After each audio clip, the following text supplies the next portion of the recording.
Hi, this is Jason from Horrific Nightmares, and this is going to be a random review.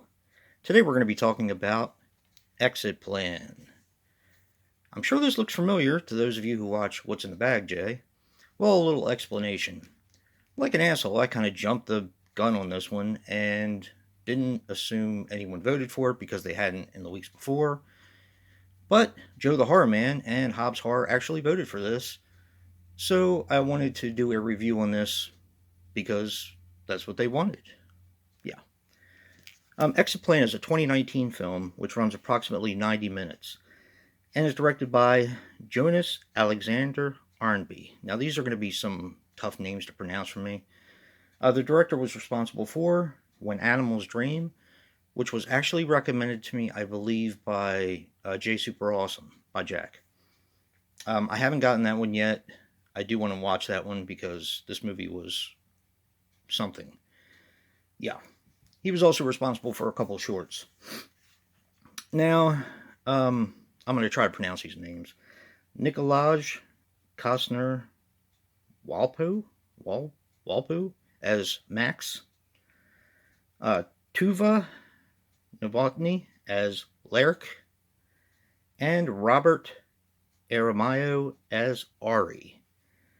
Now, this is a Danish slash Swedish slash German production, and it has an alternate name called Suicide Tourist.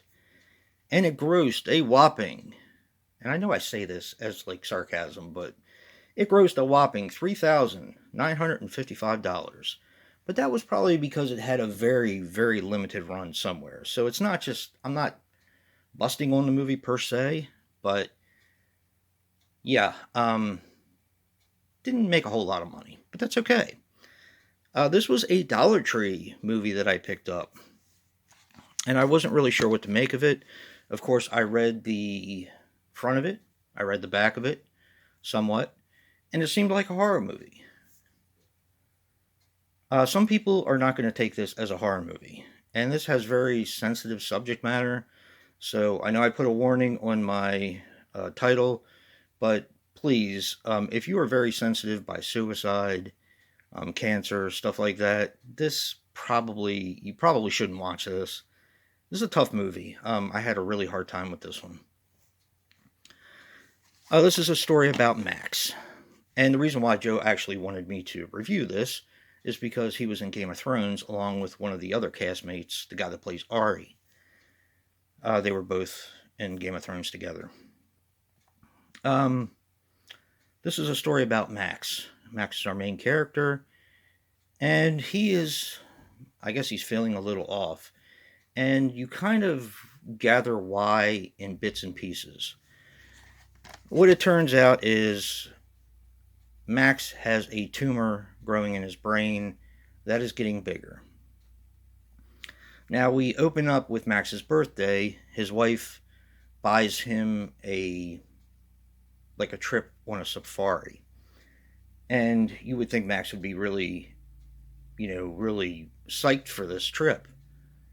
But that's really not the case because you find out, of course, Max's cancer has gotten worse, it has grown, and pretty soon he's not going to be himself because the tumor is going to take over vital areas of the brain, and it's going to get bad. So the first thing that Max thinks of is suicide. He goes to the hardware store, he buys some rope, he tries to hang himself. But whenever he tries suicide, there's always something happening to deter him from it. So he actually also tries to drown himself, but his phone rings and he can hear it underwater, and he doesn't want to let anyone down.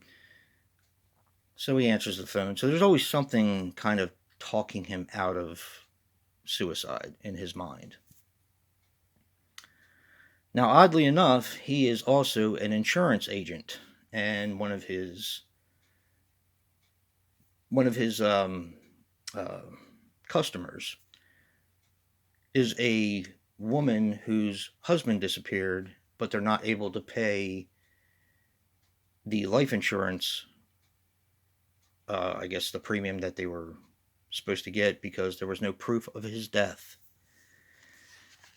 And unfortunately, at that time, he has an episode with his cancer and he ends up in the hospital.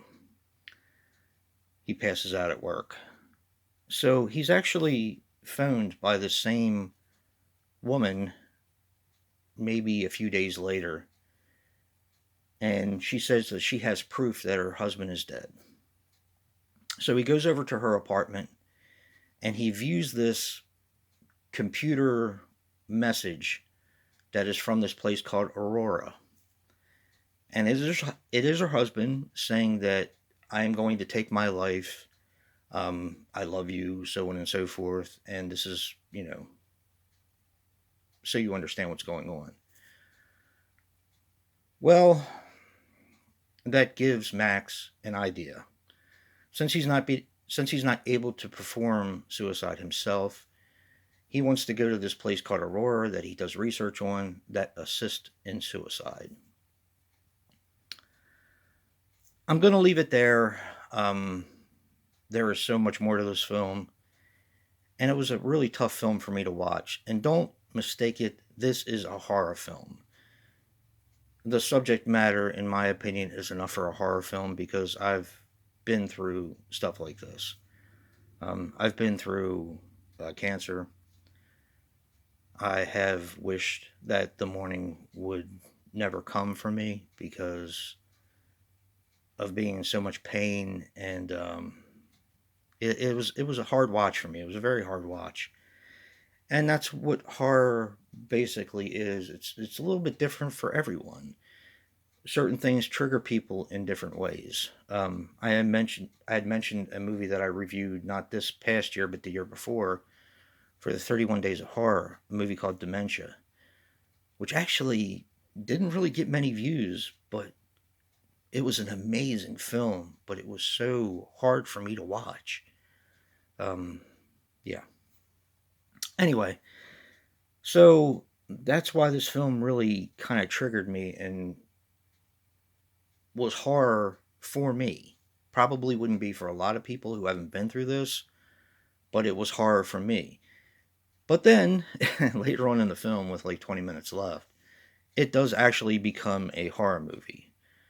Yeah. This is a really good film. And I read some reviews after I watched the film, most of which I don't take personally because people hate on just about everything, and it annoys me. It annoys the shit out of me. But this one particularly offended me. Reading the reviews about the striped pajamas that the people wear. Why is it always striped pajamas? Like, shut the fuck up. It's part of the movie. Oh, it's a dull film. And it's not really a dull film. It is a slow burn. But it's done, the storytelling is done in a way that really engages you, whether you've been through something like this or not. And this place, Aurora, where the assisted suicides happen, is basically like a resort. There are other people there that are doing the same thing. And yeah, I don't want to give away anything else that happens in the film. But this was a very impressive movie, a very hard watch. And like I said, if you're triggered by suicide and cancer and terminal cancer, stuff like that, this may not be for you because I had a hard time watching this and it has been a while for me, but it did trigger a lot in me that I thought I had exercised, so to speak. Yeah, a great movie. I was really surprised to find this at the dollar store. Wasn't really sure what to expect. Thank you, Joe, for wanting this to come back. Thank you, Hobbs, for wanting them all to come back. This was a movie I think I needed to see. And thank you. I appreciate that. If you like what you see and hear, hit that like button and subscribe. And until next time, peace.